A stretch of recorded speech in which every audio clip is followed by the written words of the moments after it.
Keinformasi lainnya, Saudara, Ketua Umum PBNU Yahya Cholil Stakuf mendatangi bangunan Pondok Pesantren Al-Kozini di Sidoarjo, Jawa Timur. Selain melihat kondisi bangunan, Yahya juga mendatangi dan memberi penguatan kepada keluarga korban.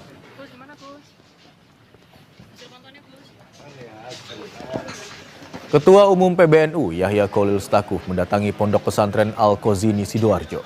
Yahya bersama pihak pondok pesantren menggelar pertemuan tertutup.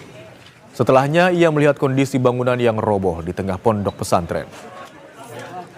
Yahya juga memberikan penguatan kepada keluarga korban dan berdoa bersama. Saat ini PBNU fokus pada penanganan dan evakuasi korban bangunan runtuh. Bangunan pondok pesantren Al-Kozini Sidoarjo roboh pada Senin sore saat santri sholat asar berjamaah. Sebanyak 102 orang telah ditemukan. Petugas masih mencari adanya kemungkinan korban yang masih terjebak puing-puing bangunan.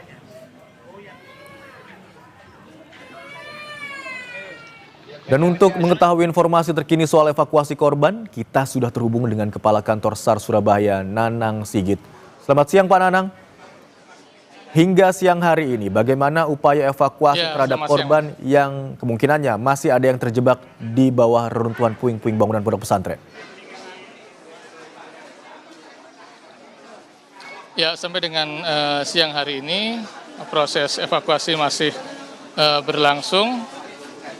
Dan sampai dengan saat ini kami tim SAR gabungan sudah mengevakuasi 11 korban ya yang dari reruntuhan dalam kondisi selamat, dan saat ini pun proses evakuasi terhadap korban lainnya yang saat ini posisi korban masih bisa komunikasi dengan kami.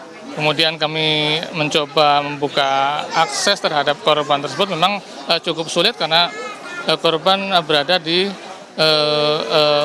sebelah dari reruntuhan bangunan yang berupa betonan kolom yang cukup besar. Berarti sudah berhasil dievakuasi. Lalu berdasarkan data yang dihimpun terkait dengan jumlah santri begitu ya Pak ya, dengan jumlah yang korban yang belum ditemukan, dugaannya masih ada berapa santri atau berapa orang yang diduga atau kemungkinan masih tertimbun di bawah reruntuhan? Iya, kalau memang kemudian kami berpatokan pada apa yang disampaikan dari pihak pondok pesantren bahwa santri pria itu ada 140 orang dan kemudian terevakuasi 102, baik itu evakuasi mandiri maupun yang dievakuasi langsung dari dalam reruntuhan bangunan. Tentunya seharusnya saat ini masih ada 38 orang, dan itu juga masih kami konfirmasi kembali karena memang banyak juga santri-santri yang sebenarnya sudah pulang ke rumahnya. Informasi yang kami dapatkan juga sebenarnya alat berat sudah tiba di sana Pak, tapi untuk penggunaannya masih dievaluasi, masih diteliti kembali karena dinilai dapat membahayakan korban yang masih berada di bawah reruntuhan. Lalu upaya seperti apa yang dilakukan kalau tidak bisa menggunakan alat berat Pak?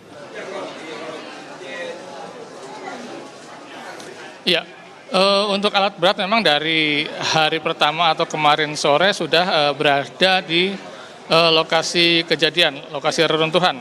Tetapi memang kami tidak merekomendasikan untuk menggunakan alat berat tersebut dikarenakan bahwa posisi ataupun kondisi reruntuhan bangunan ini pada kondisi yang labil atau strukturnya mudah untuk berubah ataupun ambruk kembali.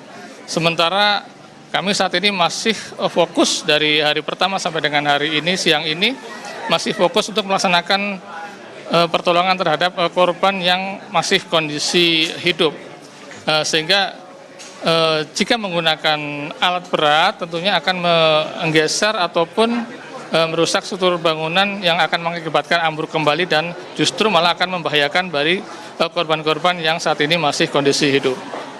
Baik Pak, untuk data terbaru hingga siang hari ini Pak, ada berapa jumlah korban meninggal dunia, korban yang berhasil dievakuasi dengan kondisi luka dan masih dirawat di sejumlah rumah sakit? Ada berapa jumlah terkini hingga siang hari ini Pak? Ya, untuk seluruh yang terevakuasi ada 102 dengan konfirmasi terakhir dari rumah sakit ada yang meninggal 2 orang, demikian. Baik, meninggal 2 orang begitu ya Pak. Kemudian untuk penyelidikan hingga saat ini, apa dugaan sementara penyebab ambruknya bangunan pesantren Al-Qazini di Sidoarjo ini Pak? Ya, kami tidak memiliki kapasitas untuk menyampaikan kronologis ataupun penyebab dari ambruknya bangunan tersebut. Kami hanya terima informasi bahwa kondisi bangunan sedang renovasi, kemudian para santri sedang melaksanakan ibadah sholat asar di lantai 1 dan kemudian bangunan tersebut runtuh menimpa santri-santri yang sedang melaksanakan sholat asar. Baik, Pak Nanang, tadi Bapak katakan korban yang diduga masih tertimbun atau berada atau terjebak begitu ya di bawah reruntuhan masih bisa berkomunikasi.